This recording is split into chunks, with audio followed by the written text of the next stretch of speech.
하나님 감사합니다. 오늘도 저희들 주님 전에 나와 또 하나님 말씀 듣습니다.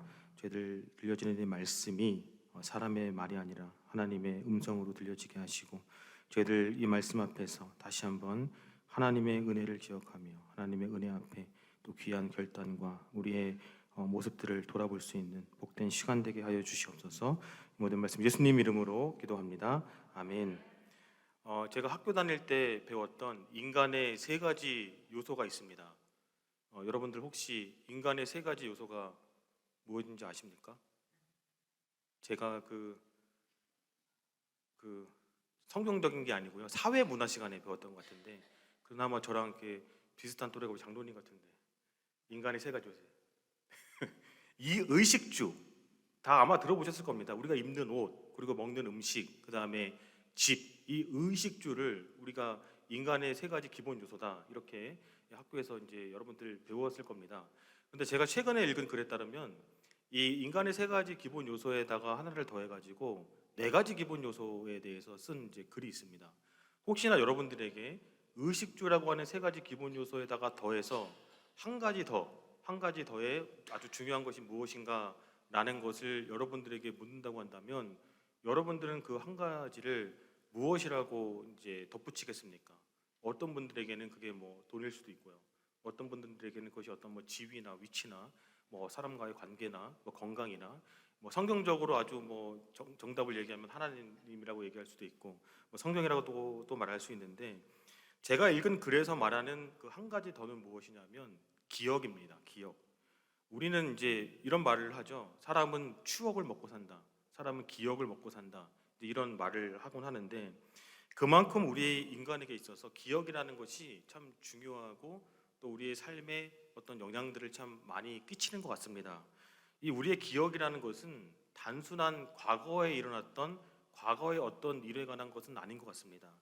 우리에게 어떤 좋은 기억이 있으면 그 기억이 우리의 삶의 원동력이 되어서 지금 좀 버겁고 힘들더라도 그 좋은 기억을 가지고 우리가 다시 한번 힘을 낼 수 있는 그런 어떤 원동력이 되기도 하고요. 때로 이 기억이라는 것이 앞으로 일어날 일들에 대해서 나에게 이런 좋은 일들이 있었고 좋은 어떤 감사할 일들이 있으니까 앞으로도 이런 좋은 일들이 있겠지라고 어떤 미래의 아름다운 기억을 그려낼 수 있는 보물 창고와도 같은 역할을 하는 것이 우리의 이제 기억이지 않는가라는 생각을 합니다. 우리가 여호수아 말씀을 이제 계속 나누고 있습니다. 여호수아 말씀에 나오는 이 이스라엘 백성들은 그 어떤 누구보다도 정말 이 하나님과 함께하는 좋은 기억들을 참 많이 가지고 있는 그런 백성들이고, 우리가 지난주에도 이제 함께 말씀을 나눠봤던 것처럼 이스라엘 백성들은 이 4장 바로 앞에 3장에서 또 하나의 하나님과의 좋은 추억, 좋은 기억을 하나 경험했습니다. 무엇이냐 하면 요단강을 마른 땅으로 건너게 되는 놀라운 하나님의 은혜를 경험했습니다. 이스라엘 백성들에게 그렇게 좋은 또 하나의 하나님과의 추억과 기억이 더해진 바로 직후에 하나님께서 한 가지 명령을 주십니다. 하나님 한 가지 명령을 여호수아에게 주시는데, 우리가 함께 오늘 읽은 여호수아 4장 말씀은 그 하나님께서 여호수아에게 주시는 명령으로 시작합니다. 본문 1절에서 5절 말씀을 제가 다시 한번 읽겠습니다.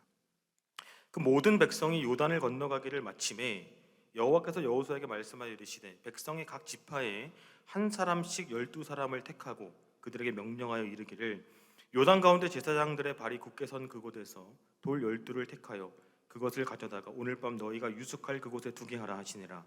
여호수아가 이스라엘 자손 중에서 각 지파에 한 사람씩 준비한 그 12사람을 불러 그들에게 이르되 요단 가운데에 들어가 너희 하나님 여호와의 궤 앞으로 가서 이스라엘 자손들의 지파 수대로 각기 돌 한 개씩 가져다가 어깨에 매라라고 말씀합니다.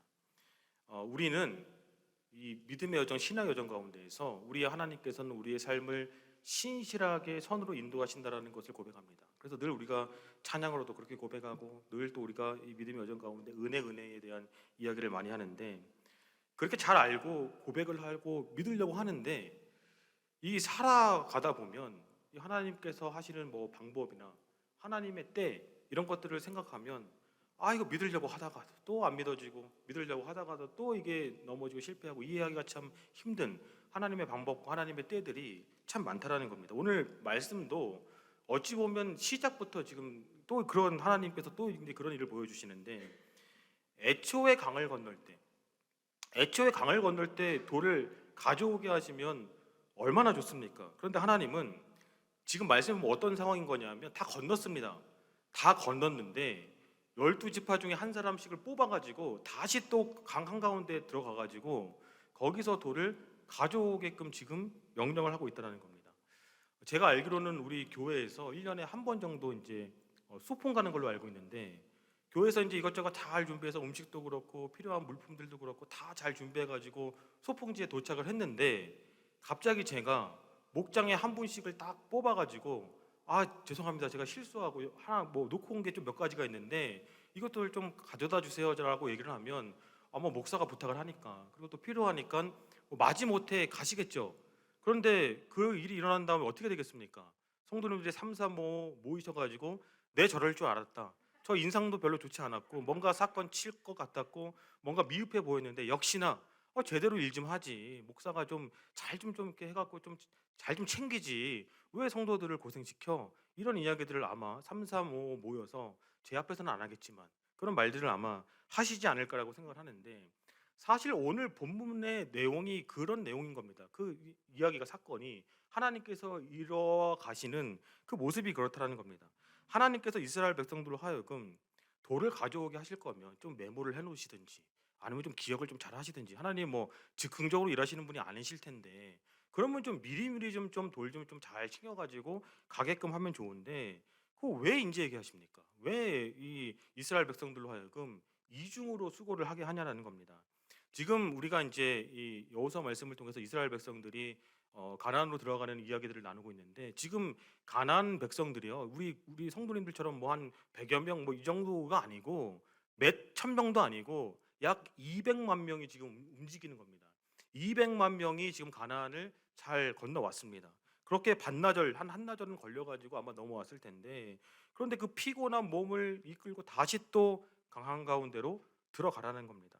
말씀을 보면 그 어깨에 메고 와라 이렇게 표현이 돼 있거든요. 그래서 이제 구약 학자들은 그 말을 통해서 아마도 이 하나님께서 명령하신 이 돌이라는 것이 그냥 주머니 하나 넣고 올 수 있는 그런 작은 돌을 말하는 것이 아니고 약 30kg, 한 70파운드 정도는 되는 그 정도의 이 돌을 어깨에 메고 오라고 지금 명령을 했다라고 추정을 하는데, 사실 지금 이 요단강도 뭐 어떤 모습으로 갈라져 있는지는 모르겠지만 하나님께서 갈라 놓으셔가지고 그 지난주에도 말씀드렸던 것처럼 어느 때보다 요단에 물이 많은 이때 이 물이 지금 갈라져 있습니다. 언제 그 물이 다시 합쳐질지 모르는 그 상황 가운데서 그들도 사람인지라, 왜 하나님은 도대체 이렇게 일을 하시나, 도대체 왜 하나님은 이런 식으로 일을 하시나, 이게 우리가 뭐 좋게 얘기해서 이런 식이지, 이럴 때는 이제 우리가 어떤 말이 나오는 겁니까? 하나님 왜 이딴 식으로 일을 하십니까? 이런 말이 나올 수밖에 없는 그런 상황이라는 겁니다.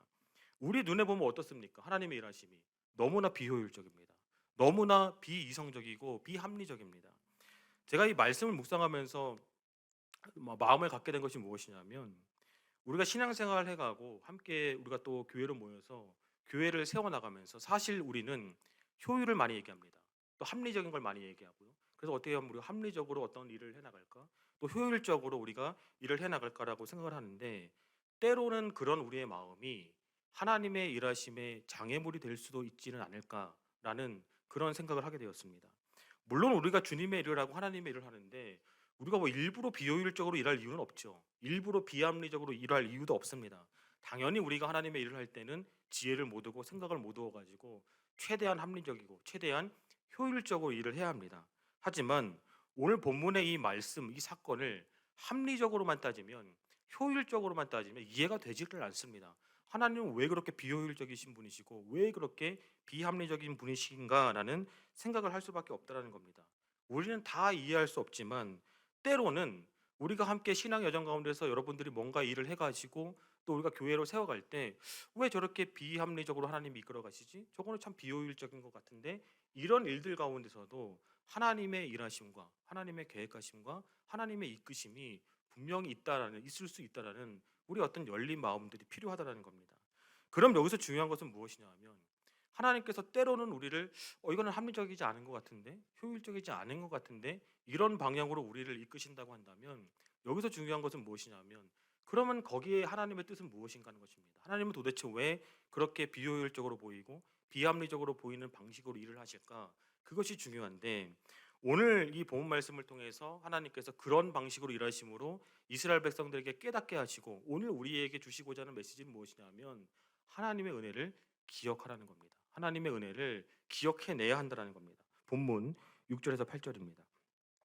이것이 너희 중에 표징이 되리라. 후일에 너희의 자손들이 물어 이르되 이 돌들은 무슨 뜻이냐 하거든 그들에게 이르기를 요단 물이 여호와의 언약궤 앞에서 끊어졌나니 곧 언약궤가 요단을 건널 때 요단 물이 끊어졌으므로 이 돌들이 이스라엘 자손에게 영원히 기념이 되리라 하라니라.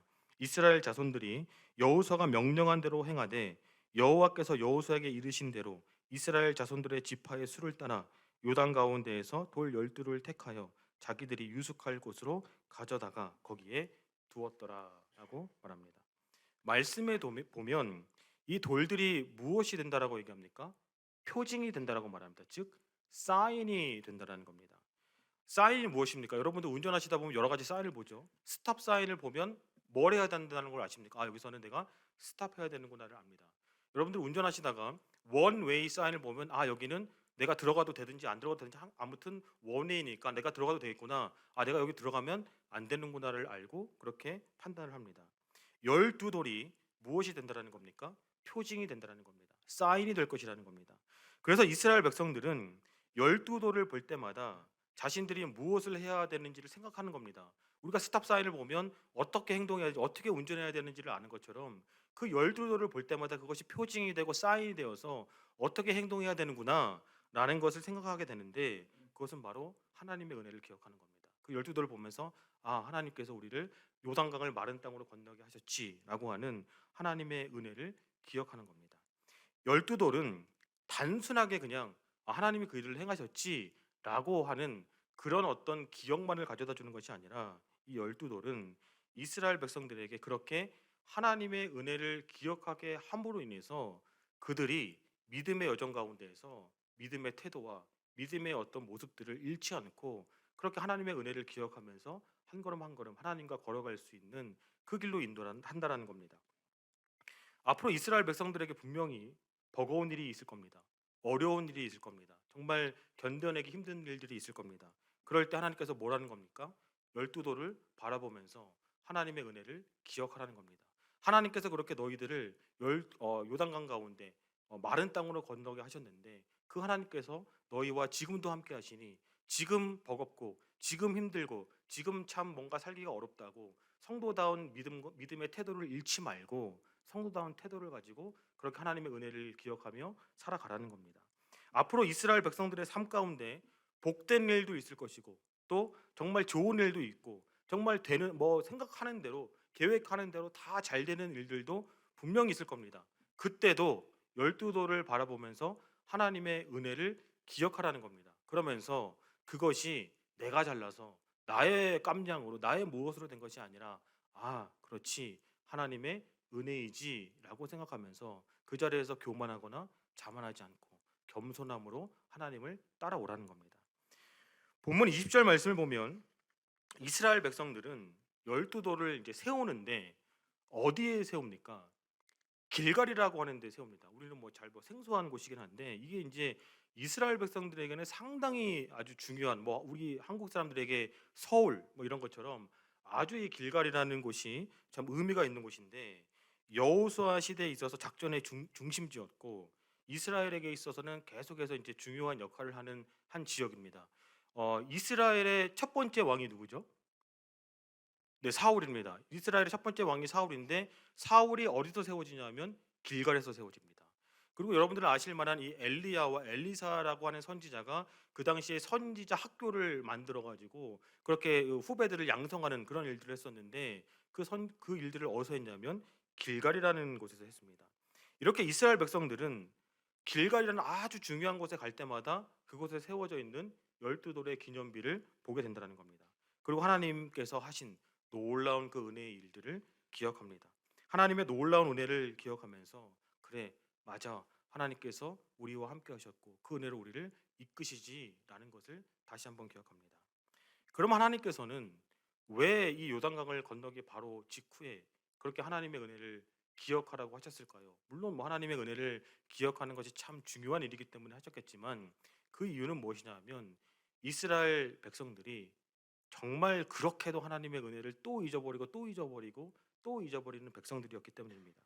이스라엘 백성들은 하나님께서 홍해를 건너게 하신 그 은혜를 잊었습니다. 이스라엘 백성들은 하나님께서 만나와 메추라기로 먹이신 그 놀라운 은혜를 잊었고, 하나님께서는 또 물을 먹이셔서 정말 이 마른 이 목이 마른 그 상황 가운데 다시금 하나님께서 물로 주시는 그 놀라운 은혜를 잊었습니다. 애굽에 있을 때는 그렇게 자유를 부르짖었던 이스라엘 백성들이 하나님이 계속해서 은혜를 주시는데 조금만 불평이 있고 조금만 뭔가 마음에 안 들면 또 불만하고 또 불만하고 또 불평하고 원망했던 이 이스라엘 백성들, 그 이스라엘 백성들의 모습을 보면서 하나님께서는 그렇게 말씀하시는 겁니다. 이스라엘 백성은 끊임없이 차라리 내가 종로를 살 때가 낫다, 뭔가 불평만 있으면 그렇게 불평을 합니다. 그래서 요단강을 건너 약속의 땅으로 들어갈 이 민족 앞에서 이 민족의 지도자였던 모세가 그렇게도 신신당부하고 또 이야기하고 또 이야기했던 것이 무엇이냐면, 우리가 말씀을 쭉 살펴보면 기억하라는 겁니다. 제발 좀 기억하라는 겁니다. 제발 좀 하나님께서 하신 일 좀 기억하고, 제발 좀 하나님의 은혜를 좀 기억해라 이놈의 인간들아, 이거를 계속해서 모세가 이스라엘 백성들에게 말씀을 하는데, 신명기 5장 15절입니다. 모세는 이스라엘 백성들이 어디서 나왔는지를 기억하길 원했습니다. 제발 좀 기억해라. 내가 애굽 땅에서 종이 되었었잖아. 너희들 종이었어. 제발 좀 기억해. 내 하나님 여호와가 종이 되었던 너희들을 구원해 내신 건 아니냐. 제발 좀 기억하라는 겁니다. 신명기 8장 2절 말씀입니다. 내 하나님 여호와께서 이 40년 동안에 내게 광야길을 걷게 하신 것을 기억하라. 하나님께서 광야 40년 동안 너희들을 그렇게 붙드시고 인도하시고 안전하게 인도하신 건 아니냐. 제발 좀 기억해라 라고 말씀합니다. 모세는 이스라엘 백성들이 성공하고 형통할 때도 과거를 잊지 않기를 원했는데, 신명기 6장 11절 12절입니다. 내게 배불리 먹게 하실 때 너는 조심하여 너를 애굽 땅 종되었던 집에서 인도하여 내신 여호와를 잊지 말고, 너희들이 배부를 때에도 하나님의 은혜를 기억하고 그 너희들에게 먹을 것을 주신 분이 바로 하나님이라는 것을 기억하라고 얘기합니다. 이스라엘 백성들이 지키는 수많은 절기들이 있습니다. 그들이 절기를 지키는 이유, 오늘날 우리도 여러 가지 절기들을 지키죠. 그 절기들을 지키는 이유가 무엇입니까? 그냥 특정한 어떤 날 우리가 조금 더 뭐 화려하게 예배하고 좀 더 맛있는 음식을 먹기 위해서 절기를 지키는 것이 아니라, 이스라엘 백성들의 절기를 지키고 오늘날 우리가 절기를 지키는 것은 하나님의 은혜를 다시 한번 기억하기 위해서였습니다. 그리고 그들은 입는 옷의 꾸밈새를 통해서도 하나님의 은혜를 기억해야 했습니다. 민수기 15장 38절 39절입니다. 그들의 옷단 귀에 술을 만들고 청색 끈을 그 귀에 술에 더하라. 이 술은 너희가 보고 여호와의 모든 계명을 기억하여 준행하고, 옷의 꾸밈새를 통해서도 하나님의 은혜를, 하나님의 일하심을 기억하기를 원했다는 겁니다. 하나님은 그렇게도 하나님의 은혜를 기억하지 못하고 정말 계속 불평하고 불만하고 조금만 뭐가 틀어지고 조금만 어려워도 하나님 앞에서 원망하는 그 이스라엘 백성들에게 하나님의 은혜를 기억하라고 말씀하십니다. 그래서 요단강에 놀라운 은혜를 주신 바로 이후에 다시 한번 하나님은 12돌을 가지고 기념비를 세우게 하심으로 인해서 하나님의 은혜를 다시 한번 기억하게 하십니다. 그러면 우리의 모습은 어떠냐라는 겁니다. 우리는 말씀을 보면서 저놈의 이스라엘 백성들은 그렇게 하나님의 은혜를 경험하고 또 경험하고 또 경험하는데 어떻게 저렇게 원망을 하지? 어떻게 저렇게 불평을 하지? 도대체 저 사람들 뭐가 예쁘다고 하나님은 구원하신 것이지? 이렇게 생각을 할 수 있는데, 저와 여러분들의 모습은 어떻냐라는 겁니다. 우리는 하나님의 은혜로 죄와 사망으로부터 의와 생명으로 구원을 받아서 하나님의 자녀로, 하나님의 백성으로 우리가 지금도 하나님의 은혜로 살아갑니다. 그런데 우리의 모습도 어찌 보면 별반 다르지 않은 것 같습니다. 우리가 찬양을 통해서도 늘 은혜를 고백하고 우리의 삶의 자리 가운데서 늘 어찌 보면 습관적으로 상투적으로 하나님의 은혜라는 말들을 많이 하는데, 우리가 정말 그 하나님의 은혜에 감사하며 그 하나님의 은혜에 합당한 성도의 삶의 자리로 살아가느냐, 참 그러지 못한 모습들이 많은 것 같습니다. 그러면 하나님의 은혜를 잊고 사는 사람들의 모습 가운데는 어떤 모습이 있습니까? 내가 정말 하나님의 은혜를 기억하고 있나? 그렇지 않은가라고 조금 헷갈린다고 한다면, 하나님의 은혜를 기억하지 못하는 삶의 모습에서 나오는 모습은 어떤 것이냐라는 겁니다. 예수님께서 10명의 나병 환자를 고치셨습니다. 10명의 나병 환자를 고치셨는데 그 가운데 예수님께 나와서 감사한 사람은 몇 명입니까? 한 명입니다. 하나님의 은혜를 기억하지 못하는 자의 삶에는 감사가 없습니다. 살아있는 아버지에게 유산을 받아가지고 타지에 가서 다 탕진한, 우리는 누가복음 15장에 나오는 탕자의 이야기를 잘 알고 있습니다. 그 탕자가 모든 것 다 탕진한 다음에 아버지의 용서를 바래서 가는 게 아니고 그냥 아버지 집에 가서 종으로라도 사는 것이 그나마 낫겠다 싶어가지고 아버지 집을 향합니다. 그런데 이게 웬일입니까? 아버지가 혼을 내거나 꾸짖는 것이 아니라 사랑으로 환대해 줍니다. 너무나 아름다운 모습인데 그 가운데 화난 사람이 한 명 있습니다. 열받은 사람이 한 명 있습니다. 그 아버지에게는 두 아들이 있었습니다. 탕자는 둘째 아들이었고 첫째 아들은 늘 아버지와 함께하면서 아버지 것들을 누리면서 살았는데 그 형이 화가 난 겁니다. 열받은 겁니다. 아니, 나에게는 한 번도 잔치를 베풀어 준 적이 없는데 그렇게 모든 돈을 다 탕진하고 온 이 둘째 동생에게 왜 이렇게 환대를 베풀어 주냐고 그렇게 자신의 의를 드러냅니다. 그때 아버지가 이렇게 대답합니다. 누가복음 15장 31절입니다. 아버지가 이르되 너는 항상 나와 함께 있으니 내가 갖고 있는 이 아버지의 내 것이 다 너의 것이 아니냐라고 말씀하신다는 겁니다. 맏아들의 시기에 대한 아버지의 치료는 무엇입니까? 결국 은혜를 기억하는 겁니다. 그동안 자신이 받았던 아버지와 함께 가지고 있어 살면서 누렸던 그 은혜를 다시 기억하는 겁니다. 하나님의 은혜를 기억하지 못하는 삶에는 무엇이 있습니까? 불평과 불만이 있다는 겁니다. 내가 하나님의 은혜를 누리고 살면서도 괜히 옆에 있는 사람을 보면서 시기합니다. 불평합니다. 불만이 있다는 겁니다. 한 임금의 종은 평생 갚아도 못 갚을 오늘날 가치로 하면 수십억 달러에 해당하는 그 빚이 있었는데 임금이 그 빚을 탕감해 줬습니다. 얼마나 감사한 일입니까? 그런데 그 탕감받은 종에게 몇 푼의 동전을 빌린, 그럼 오늘날로 말하면 한 1달러가 채 되지 않는 돈을 빌린 사람이 있었는데 그 큰 돈을 탕감받은 이 사람이 자신 동료 종이 그 몇 푼 안 되는 돈 빌린 것에 대해서 왜 안 갚아? 빨리 갚아라고 닥달을 합니다. 그는 잊어야 할 것은 기억했습니다. 그리고 정작 기억해야 할 것, 자신이 얼마나 상당히 큰 이 액수에 대한 탕감을 받았는지는 잊은 채 몇 푼 되지 않는 빚의 상환을 요구했다라는 겁니다. 은혜를 잊은 삶에는 무엇이 있습니까? 완고함이 있습니다. 인색함이 있다라는 겁니다. 지금 여러분의 삶 가운데 혹시나 감사가 메말라 있다고 한다면 여러분들의 삶의 자리 가운데 불만과 불평이 더 많이 있다고 한다면 여러분들의 마음 가운데 좀 인색하고 옹졸한 그런 마음들이 있다고 한다면 그 치료제는 무엇입니까? 하나님의 은혜를 다시 기억해내는 것이라는 겁니다. 우리의 믿음의 여정 가운데 우리는 분명히 힘들고 버거운 자리들을 만나게 될 것입니다. 지금 예배하는 성도님들 가운데에도 참 삶이 버겁고 참 삶이 힘든 그런 분들이 계실 겁니다. 그럴 때 하나님의 은혜를 다시 기억해 내셔야 합니다. 그러면 힘들고 버겁다라고 성도로서 해야 하지 않는 말, 해서는 안 되는 행동, 해서는 안 되는 그런 선택들을 하는 것이 아니라 하나님의 그 은혜를 기억할 때 그것이 아름다운 우리의 기억이 되어서 우리는 믿음의 태도를 잃지 않고 하나님을 향해 더욱더 믿음으로 나아가게 된다는 겁니다. 우리의 믿음의 여정 가운데 복되고 좋은 일들이 분명히 또 있을 겁니다. 또 어떤 분들은 지금 너무나 뭐 하는 대로 잘 되고 계획하는 대로 잘 돼서 모든 것이 감사하고 모든 것이 기쁘고 참 때로는 우쭐한 그런 삶의 자리 가운데 있는 분들이 계실지 모르겠습니다. 그럴 때에도 우리는 하나님의 은혜를 기억해낼 수 있어야 한다는 겁니다.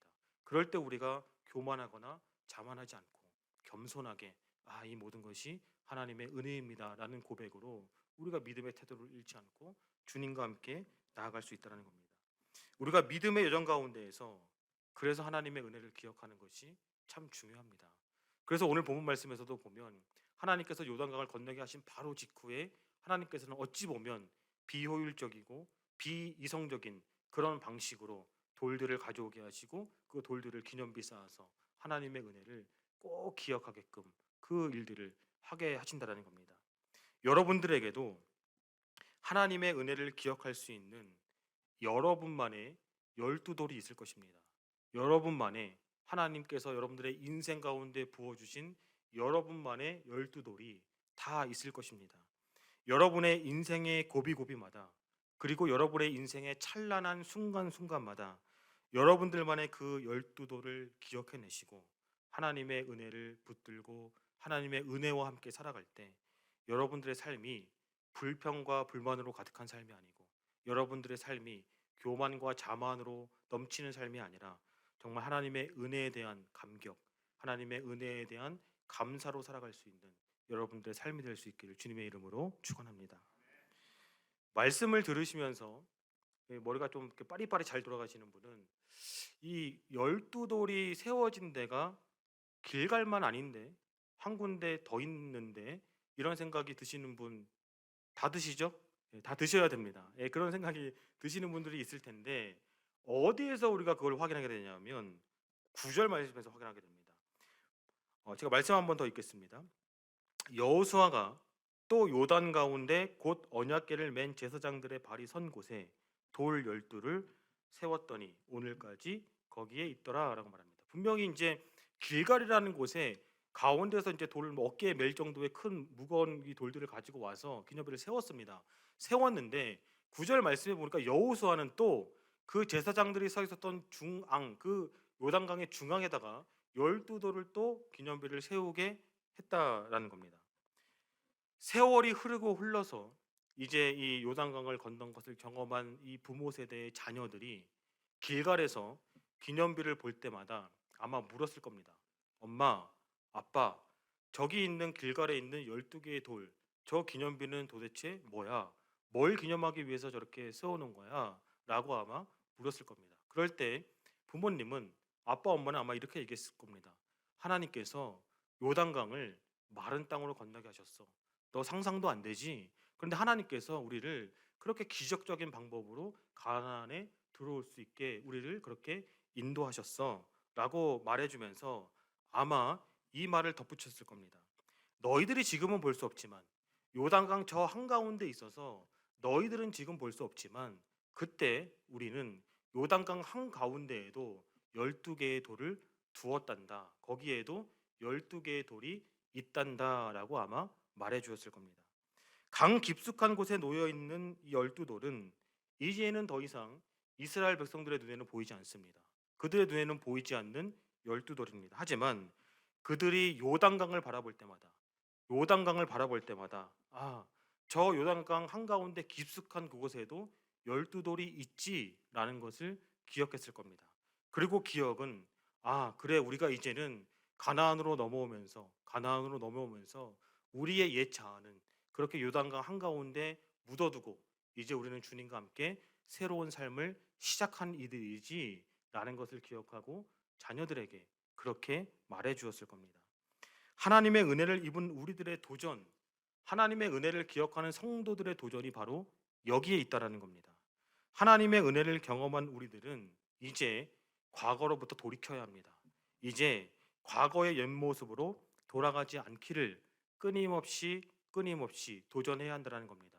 우리의 옛 모습들, 쓴뿌리들을 요단강 한가운데 묻기를 끊임없이 결단하고 도전해야 한다는 겁니다. 사도 바울은 로마서에서 이렇게 말합니다. 로마서 6장 1절 4절 말씀을 제가 현대인의 성경 버전으로 읽겠습니다.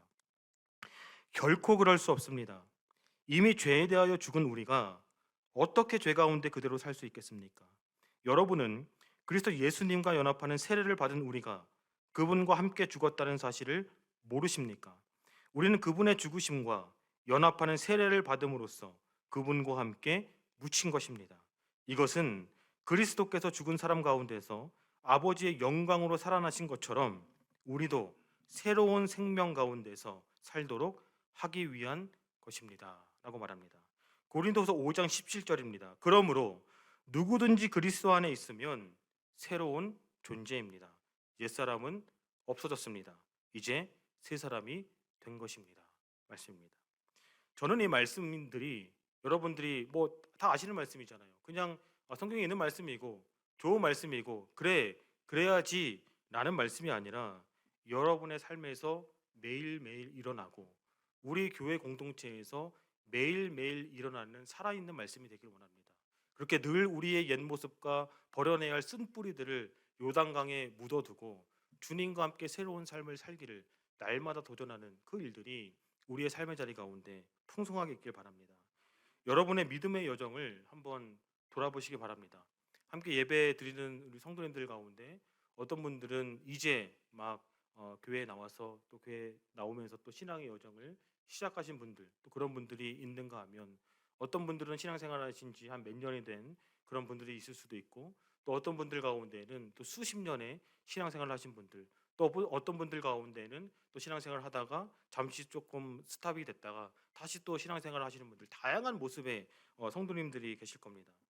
여러분들의 믿음의 여정 가운데에서 분명히 하나님의 은혜로 여러분들의 삶의 자리 가운데 변화된 모습들이 분명히 한두 가지는 있을 겁니다. 하나님의 은혜 가운데 하나님께서 만져주셔서 회복해 주셔서 여러분들이 정말 변화된 그런 모습들이 있겠지만, 여전히 여러분 안에 남아있는 옛 자아의 모습들, 정말 버려내야 하고 끊어내야 할 모습들도 분명히 여러분들 가운데 아직 한두 가지, 때로는 많은 그런 모습들이 여러분들 가운데 있을 겁니다.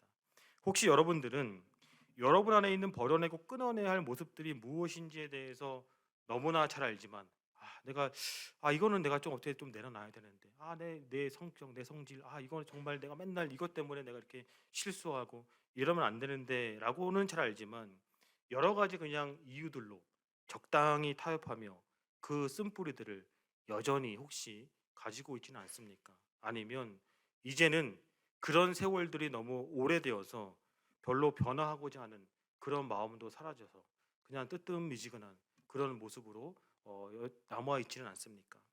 사람은 잘 변하지 않는다고들 말합니다. 제가 뭐 나이는 많지는 않지만 20여 년 목회하고 담임 목회를 한 5년 하면서 성도님들을 살펴보면 정말 잘 변하지 않습니다. 사람은 잘 변하지 않습니다. 수십 년 그렇게 살아왔는데, 내가 뭐 수십 년 신앙생활하는데 이제 와서 뭘 변합니까? 라고 생각하시는 분들이 있을지도 모릅니다. 하지만 정말 그렇게 사람이 안 변하는데 하나님이 하시면 됩니다. 하나님께서 하시면 된다라는 겁니다. 우리 교회에 리더십이 교체되면서 아마 여러분들 교회의 변화에 대해서 많이 또 기대하시는 부분들이 있으실 겁니다. 뭐 우리가 이제 뭐 제가 계속 광고하지만 뭐 홈페이지도 좀 이제 바뀔 예정이고요. 또 통역이랑 서비스나 이런 것들을 통해서 어떤 그런 환경들도 좀 바뀔 것이고, 또 예배 순서 같은 경우도 조금씩 좀 바꿔 나가려고 합니다. 여러 가지 변화가 있을 텐데 지금 여러분들 아마 그 변화에 왜 바뀌어? 바뀌지 않았으면 좋겠어라고 생각하시는 분들보다는 이 리더십이 교체되면서 그래, 우리가 이쯤에 다시 한번 뭔가 좀 새롭게 변화되는 일들이 있었으면 좋겠어라고 기대하며 그 일들에 기꺼이 아마 동참하고자 하는 마음들을 가지실 겁니다. 저는 이 변화의 바람이 우리 교회 공동체뿐만이 아니라 여러분들 한 사람 한 사람에게도, 여러분들 영혼에게도 강하게 일어날 수 있기를 바랍니다. 정말 좋은 타이밍이라고 생각을 합니다. 그동안은 내가 뭐 수십 년 신앙생활 했는데 뭘 또 바뀌어, 그냥 이렇게 살다가 하나님 부르시면 가는 거지 뭐, 이렇게 생각하셨다 하더라도 타이밍이 좋지 않습니까? 교회가 뭔가 변화를 위해서 나아가려고 하는 이 시기에 핑계도 참 좋으니까, 그래 나도 좀 그럼 변하자, 나의 영혼도 좀 변하자, 그런 마음으로 정말 여러분들의 어떤 옛 자아들, 쓴 뿌리들, 그런 것들을 요단강 가운데 묻어두시고 주님과 함께 새롭게 시작하기를, 주님의 능력으로 다시금 회복되기를 사모할 수 있었으면 좋겠습니다. 말씀드렸던 것처럼 여러분이 하려고 하면 안 됩니다. 내가 그래서 노력해야지, 이제 내일부터 내가 뭐 해야지, 그러면 안 됩니다. 작심삼일이라는 말이 있는 것처럼 기껏해야 3일 하면 잘하시는 겁니다. 여러분의 능력으로 할 수 있는 것이 아니고 하나님께서 하셔야 됩니다. 그래서 우리가 기도해야 됩니다. 하나님, 내 안에 있는 옛 자아를 저 깊은 요단강에 정말 좀 묻어버리고 싶습니다. 성령의 능력에 붙들리게 하셔서 내 삶에 변화의 바람이 일어나게 하시고 영적인 부흥이, 회복이 일어날 수 있게 주님 나와 함께 하여 주십시오. 이렇게 기도할 때 하나님께서 저와 여러분 가운데, 우리 교회 가운데 일하기 시작하실 겁니다. 이스라엘 백성들에게 12돌은 하나님의 은혜를 기억하게 하는 매개체였습니다. 저와 여러분들에게도, 그리고 우리 교회 가운데에도 저와 여러분만의, 그리고 우리 교회만의, 우리가 무언가를 딱 바라보고 기억할 때 하나님의 은혜이지 라고 생각할 수 있는 저마다의 12돌들이 있을 것입니다. 믿음의 여정 가운데 여러분만의 12도를 매개차로 삼아서 늘 하나님의 은혜를 기억하시고 또 기억해 내실 수 있기를 바랍니다. 그럴 때 여러분들의 삶에 분명히 힘들고 버거운 일이 있을 겁니다. 그럴 때 그 은혜를 기억하며 하나님의 성도로서의 말, 또 행동, 태도, 선택들을 흔들리지 않게 하시고 믿음으로 나아가시고, 또 여러분들의 삶의 자리 가운데 일들이 잘 풀릴 때에도 교만하거나 또 자만하지 않고 겸손하게 주님과 함께 나아갈 수 있길 바랍니다. 그리고 그 은혜로 살아가는 여러분의 믿음의 여정 속에서 버려내고 끊어내야 할 그런 것들이 하나님의 은혜로 여러분들에게 밝히 보여질 수 있기를 원하고, 또 그럴 때 그것들을 정말 끊어내고 하나님 앞에 한 걸음 더 가까이 나아가기를 도전하실 때 주님의 능력으로 거듭나는 함께 예배하는 우리 모든 성도님들, 그리고 우리 교회 될 수 있기를 주님의 이름으로 축원합니다.